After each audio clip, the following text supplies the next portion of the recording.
está acompanhando o programa Ciência e Espiritualidade e hoje o nosso tema é as práticas religiosas no processo de recuperação de doentes químicos.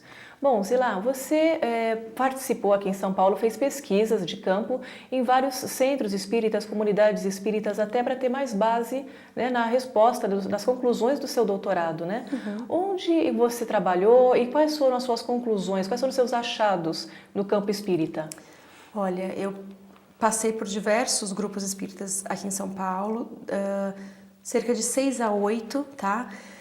Mas buscando os que já ofereciam algum tipo de tratamento para a dependência. Então, não foram escolhas aleatórias, foram aqueles que se utilizavam da religião para tratar a dependência. Por quê? Porque existem alguns grupos espíritas que eles cedem, por exemplo, o espaço para um grupo de AA. E isso eu não considerei um tratamento espírita, porque é um grupo de AA com os preceitos do AA. Então, eu busquei os grupos que ofereciam um tratamento realmente espírita, com alicerces doutrinários para essa doença. Bom, o grande volume é encontrado na Federação Espírita, mas lá eu praticamente não consegui ter acesso às pessoas, por uma questão de política, não queriam que eu fizesse nenhum tipo de pesquisa dentro da federação. Mas o grupo mais forte em termos de estruturação de um programa específico para dependência de drogas hoje em São Paulo está no Grupo Espírita Caminho da Luz, na Zona Leste, em que eles têm realmente um trabalho focado nesse problema. Então a pessoa passa por um tratamento focado no seu problema, em grupos que a gente chama de mútua ajuda, enfim, ele tem o alicerce espírita, mas ele se utiliza de recursos de terapias outras para o tratamento completo, tá? Então, eu vou te dizer que, em termos espíritas, são raros os grupos em que você encontra uma estrutura para isso. A pessoa, ela entra, em geral, o dependente, ele entra como um outro paciente qualquer, com qualquer outro problema, enfim, ele passa pelo mesmo tipo de desobsessão, os mesmos tipos de tratamento. As mesmas terapêuticas também, água fluidificada, passe, evangelho? Mesma coisa, ele passa pelo mesmo processo. Nesse grupo específico, que não, na Zona Leste, que eles têm exatamente um grupo para dependentes. Então, todas as pessoas que frequentam num sábado à tarde são dependentes. Então, assim, tem uma estrutura para isso. O que nos grupos espíritas isso não é comum. Já entre os evangélicos você tem isso. Você encontra os grupos já fechados para dependente. Tá? No espírita isso não é muito comum, não. E, assim, eles também fazem programas, né, onde explicam, assim, à luz do Evangelho, as leis de ação e reação, de evolução moral. E você, de acordo com o que você analisou em sua tese, isso pode propiciar uma recuperação até mais rápida, ou pelo menos um entendimento de algumas atitudes? Com certeza. Na verdade, eu acho que esse é o principal foco do tratamento, entre aspas, espírita, né? Porque as pessoas, quando elas... Porque o complicado é aceitarem as novidades que são trazidas pelo espiritismo, que não, são coisas que muitas vezes não são tradicionais.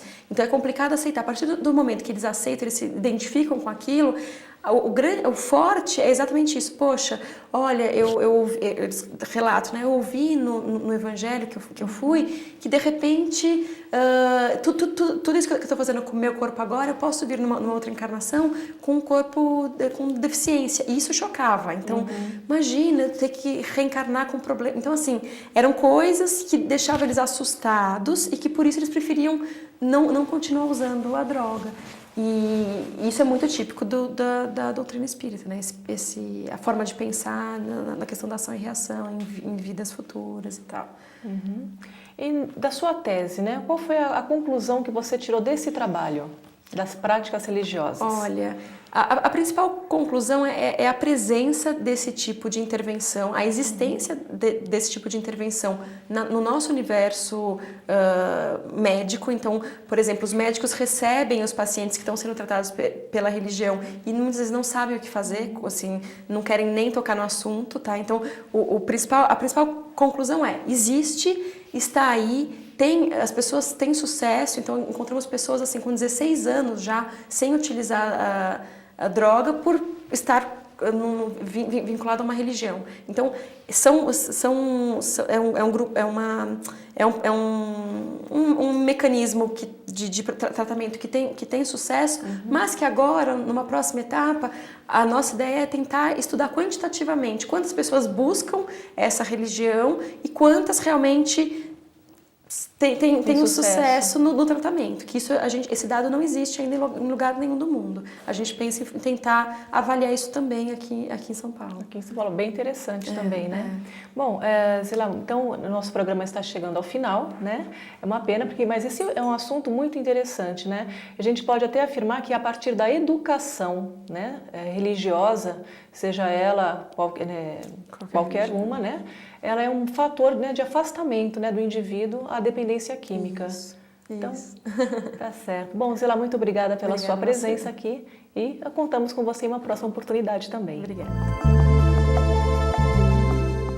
Eu tenho insistido aqui no nosso programa sobre a diferença que eu vejo, ao menos eu vejo, sobre a religião, a fé e a espiritualidade. A religião, ela está ligada a grupos sociais, não que ela seja exclusivamente uma atividade social. Ela é um indutor poderoso para que a pessoa construa a fé. A fé é aquilo que a gente crê, e isso é construído por nós, em nós. Ninguém pode impor, ninguém pode nos dar essa característica. E a partir dessa fé é que nós conseguimos desenvolver a espiritualidade, que é a nossa capacidade de nos conectarmos com o Criador, de nós transcendermos a nossa vida para um aspecto divino, né? Então, dentro dessa visão, nós conseguimos encaixar muito bem o que observou a doutora Zilá.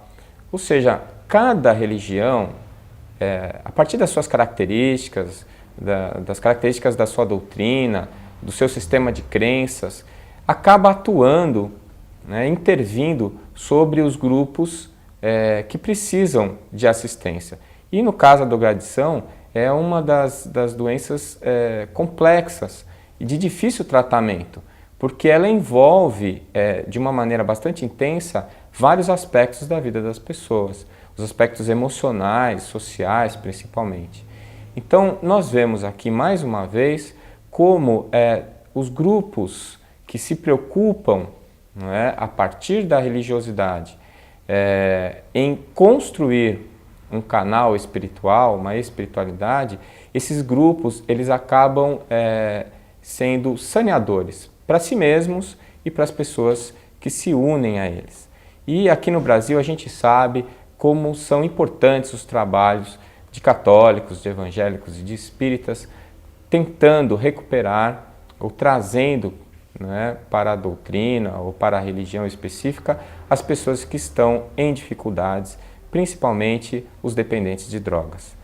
Nós esperamos que todos tenham gostado deste tema e desse nosso trabalho de hoje e vamos tentar continuar, manter esse ritmo e essa linha no nosso Ciência e Espiritualidade para informá-los e para dar a cada um dos nossos telespectadores a possibilidade de reflexão.